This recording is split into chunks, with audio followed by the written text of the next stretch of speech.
आज आपके माध्यम से कार्यक्रम आयोजित किया गया और जिसमें जगत गुरु श्री शंकराचार्य अभिमुक्तेश्वरानंद स्वामी जी पहुंचे थे। क्या कार्यक्रम था? परम आराध्य बद्रिक रसम के शंकराचार्य जी, श्रद्धेय अभिमुक्तेश्वर जी की यात्रा कई साल से गौ माता को राष्ट्रमाता बनाने के लिए और गौ हत्या बंद कराने के लिए चल रही है।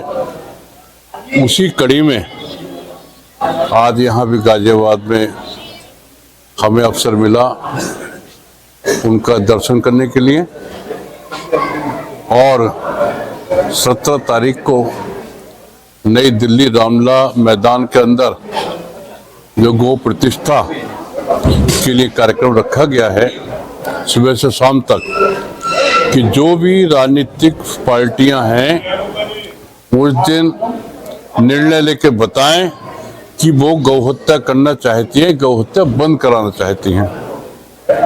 हमारी नज़र में जो गौ भक्त हैं, हमारी नज़र में जो लोग गौ हत्या बंद कराना चाहते हैं वो हमारे लिए हमारे मित्र हैं, गौ भक्त हैं, और जो लोग गौ हत्या कराना चाहते हैं वो हमारे लिए दुश्मन की श्रेणी में आते हैं।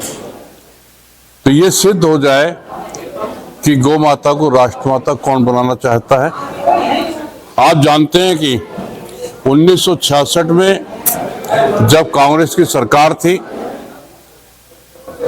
स्वामी करपात्री महाराज जी के नेतृत्व में लाखों सन्यासियों ने, गौ भक्तों ने दिल्ली में घेराव किया।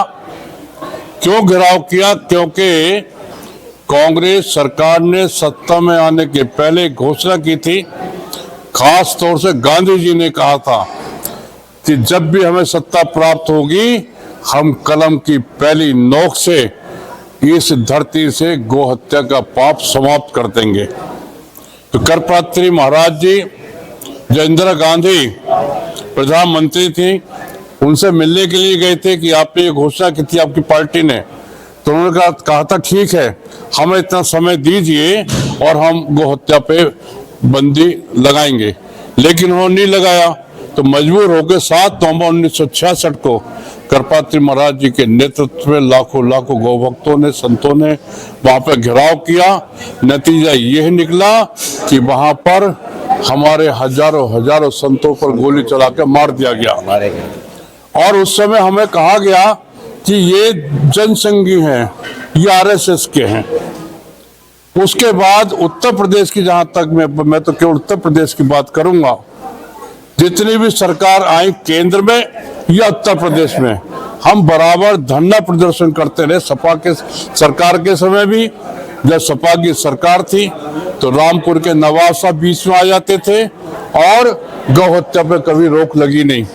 बसपा की सरकार में भी बहुत से ऐसे लोग थे, उनके सरकार में मंत्री, कि उन्होंने इस पे कभी सुनवाई की नहीं। तब भी हमें लाठीचार्ज का सामना करना पड़ा, कांग्रेस के समय भी करना पड़ा, कांग्रेस में गोली भी खानी पड़ी। और आज भाजपा की सरकार है, भाजपा की सरकार में भी यही स्थिति गौ भक्तों की है। और जब कांग्रेस की सरकार होती है तो हम पे आरोप लगता है कि ये जनसंघी है, ये आरएसएस के हैं। सपा की सरकार होती है तो कहते हैं भाजपाई हैं। अब जो भाजपा की सरकार है तो वो कहने लगे ये कांग्रेस ही है। तो ये हम कहाँ जाएं? इस विषय को लेकर हम लोग गौ माता को राष्ट्रमाता बना कर रहेंगे, गौ हत्या बंद करा कर रहेंगे, क्योंकि वेद शास्त्रों में स्पष्ट लिखा हुआ है कि जब तक गौ माता के खून का एक कतरा भी, एक बूंद भी जमीन पे गिरेगा, आप कितनी पूजा हवन कर लीजिए, पूजा पाठ कर लीजिए, कोई भी लगने वाला नहीं है। क्योंकि हमारे देवता किस चीज से प्रसन्न होते हैं? देसी गाय के दूध से प्रसन्न होते हैं, उसके दही से प्रसन्न होते हैं, उसके घी से प्रसन्न होते हैं। तो मैं सभी से निवेदन करूंगा, और हम इतना पूजा पाठ आप देख रहे हैं, कि शहर में कितने होली मिलन हुए हैं, कितनी कथाएं गाजियाबाद में होती हैं, कितने पूजा पाठ होते हैं, लेकिन क्या हमारे पाप खत्म हो रहे हैं? नहीं खत्म हो रही। क्या उसका पुण्य मिल रहा है? रोज एक्सीडेंट हो रहे हैं। हमारे गाजियाबाद के युवा, बहुत से लोग एक्सीडेंट में मारे जा रहे हैं, और वो लोग भी मारे जा रहे हैं जो पूजा पाठ पूरी तरह से करते हैं। उसके कारण क्या है कि जो आशीर्वाद हमें हमारे जो भगवान है, देवी देवता हैं, उनको उनकी तरफ से नहीं मिल रहा, क्योंकि उनको शुद्ध चीज नहीं मिल रही है। वो कमजोर हो गए हैं। जब कमजोर हो जाते हैं और असुर ताकतवर हो जाते हैं, तो उनका आशीर्वाद देवी देवताओं का नहीं मिल पाता। तुम आपने देखा होगा, अभी सीरियल में देख रहे हैं कि बहुत से असुर लोग देवताओं में विजय प्राप्त कर लेते। क्यों? क्योंकि ताकतवर हो गए। आज जो हिंदू विरोधी लोग हैं वो ताकतवर हो गए हैं।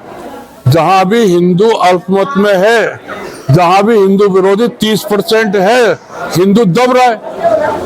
क्यों दब रहा है? क्योंकि असुर प्रवृत्ति के लोग हैं ना, वो ताकतवर हो रहे हैं, क्योंकि हमारी गौ माता कट रही है। और उन्होंने जान लिया कि ये अपनी, जिसको गौ माता कहते हैं ना, ये अपनी गौ माता की सुरक्षा नहीं कर पाए, तो अपनी बहन बेटियों की अपनी सुरक्षा क्या करेंगे?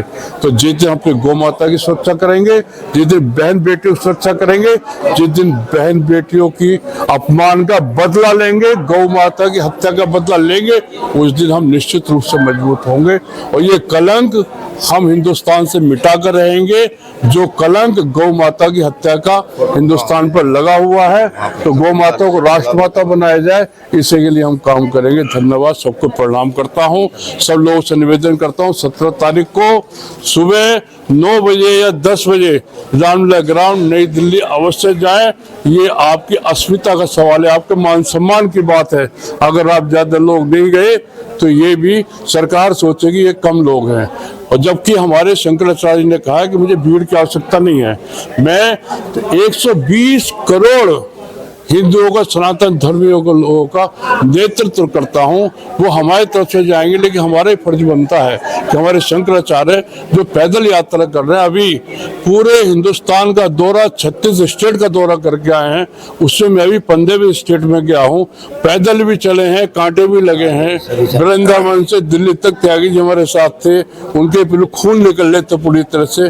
तो शंकराचार्य जी आज तक जितने हुए हैं सभी अच्छे हुए हैं, लेकिन इनके मन में ज्यादा दृढ़ इच्छा है, ज्यादा विमुखता से कार्य कर रहे हैं, तो हम इनके चरणों में रह के काम करना चाहते हैं। धन्यवाद, सबको प्रणाम।